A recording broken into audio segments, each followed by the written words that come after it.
This week on the Retirement Quick Tips podcast, I'm talking about America's $36 trillion tab on the national debt and what that means for you. All great things, right? No. Okay, today I'm talking about the ugly trade-offs for reducing the national debt and how each of those options, and actually probably likely some combination of all three, what that means for you. Okay, so I introduced these yesterday, but I'm going to dive into them more today. The government can issue more debt. They can borrow more just to cover the interest payments on the debt. So it's kind of that nasty house of cards, but this has basically been the path chosen so far over the last several decades. And I think we're still a few years away from that no longer working, but we're definitely on an unsustainable path. According to the Peter G. Peterson Foundation, quote, crowding out or increased borrowing by the federal government means less capital is available as investors buy federal debt rather than investing into private enterprises. They found that this crowding out, in other words, more debt, is the most significant contributor to the long-term negative damage that rising federal debt has on the economy.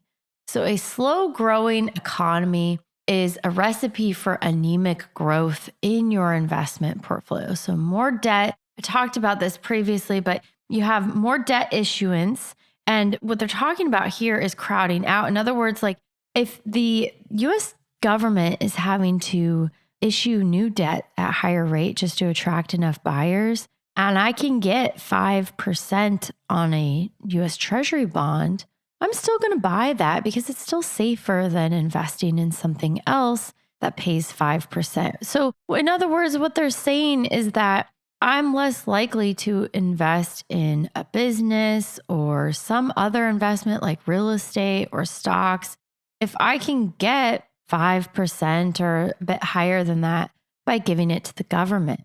So they're saying it crowds out those private enterprise debts, and that has a significant negative damage on the economy.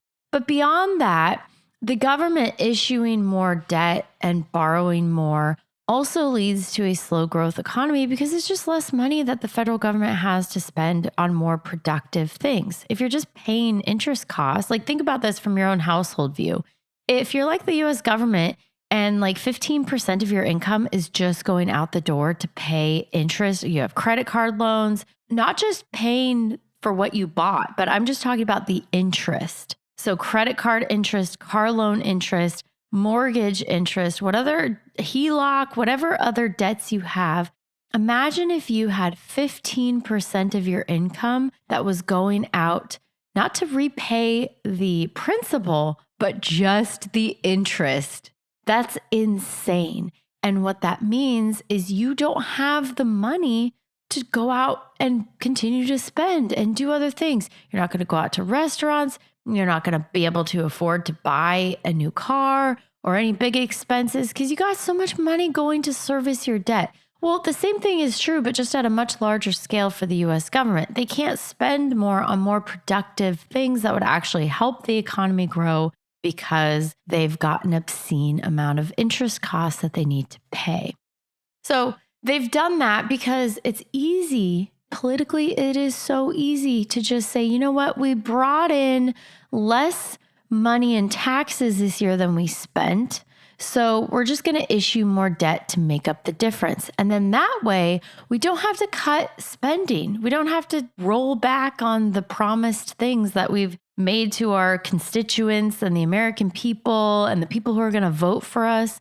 We don't have to cut that. We're not going to cut spending, and we're certainly not going to increase taxes because that's political suicide.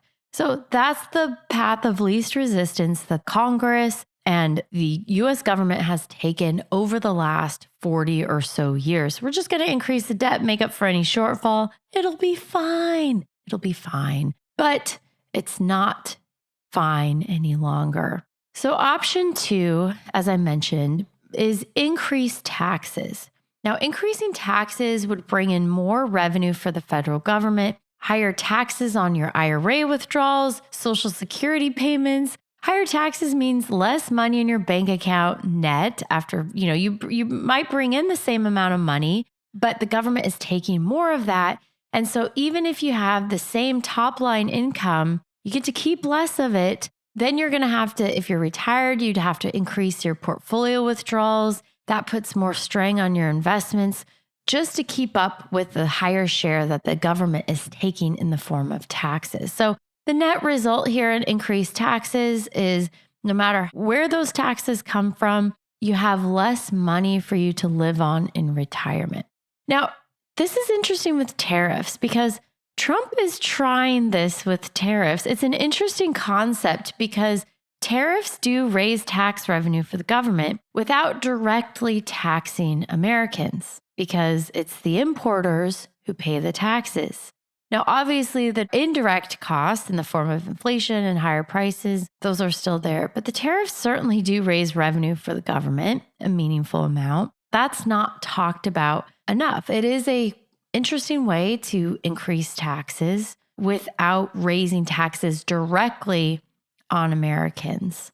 Okay, lastly, probably the most scary for retirees is cutting government spending. Now, unfortunately, the biggest line items are Social Security and Medicare. When you go look at a budget of the US government and where they spend their money every year, it is shocking how much is spent on Social Security, Medicare. Basically, you add up Social Security, Medicare, defense, interest cost, other entitlements, the big ones. Everything else is like teeny tiny in comparison.